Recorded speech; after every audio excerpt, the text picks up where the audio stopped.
Hi, my name is Catherine Taylor, and I'm doing a series of videos on the topic of addiction, inner child work, grief, and incorporating all of this into Gary Craig's emotional freedom techniques.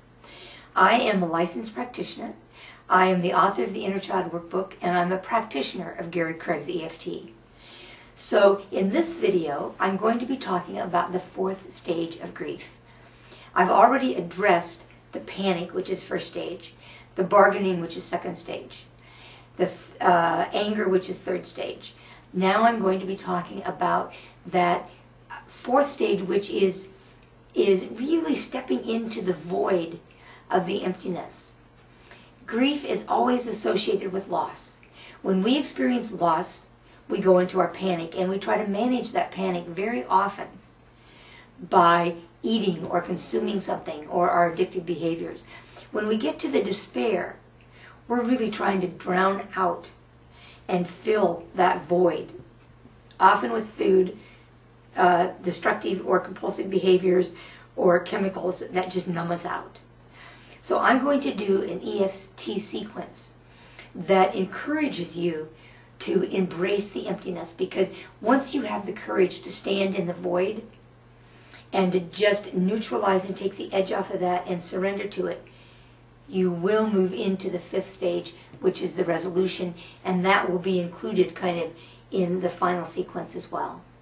If you are not familiar with the emotional freedom techniques, I encourage you to go to Gary Craig's website, which is mofree.com. There's also other resources on my website, www.joincatherinetaylor.com. So for right now, just observe or jump in if you're familiar with it. We're going to do the setup phrase, and I use the setup phrase to set the polarity of the part of us who is feeling the void and the part of us who is trying to fill the void with negative behaviors or with substances that numb us out.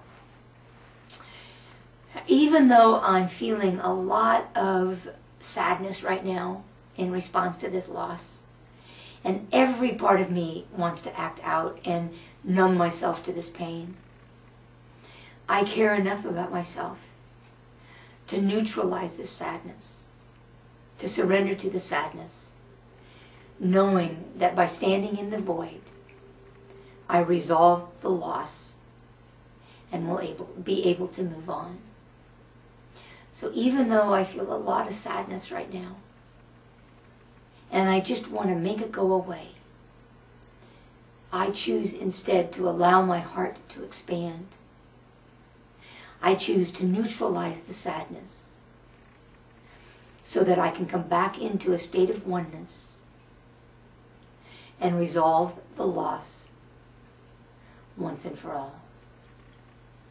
So even though I'm really in touch with the sadness right now, and I'll go in and out of waves of this, in this moment in time, I choose to neutralize my feelings of the sadness, to surrender to them, to allow myself to neutralize my reaction to the void, so that I can once again come into a state of calm. All right, now we're going to do the sequences, and I'll move you through the neutralizing of the sadness into the state of oneness. Really feel so sad and empty. Feel so alone. This despair and emptiness is just so pervasive. Really feel alone. Part of me just does not want to go on. Part of me just really wants to numb myself out. I want to run from this emptiness. Feel so alone. Really feel alone. Can't imagine ever feeling at peace again. But maybe I can breathe into this. Maybe I can relate to that part of me that holds this sadness and bring him or her home. Maybe I can stand in the void of this loss, of this sadness. Maybe I can bring in the light. Maybe I can connect with my higher self. come back into the fold of faith and harmony and trust. I choose now to feel the power of oneness, to come into the vibration of harmony, faith, trust, and love. I am harmony. I am faith. I can cope with this emptiness because I choose to feel it with love and light. Thank you, thank you, thank you. I hope that this has been useful to kind of escort you through that sadness. Continue to work with it until you really feel a shift back into a sense of connectedness with your higher power, your higher self, with anything that you feel love. Thank you.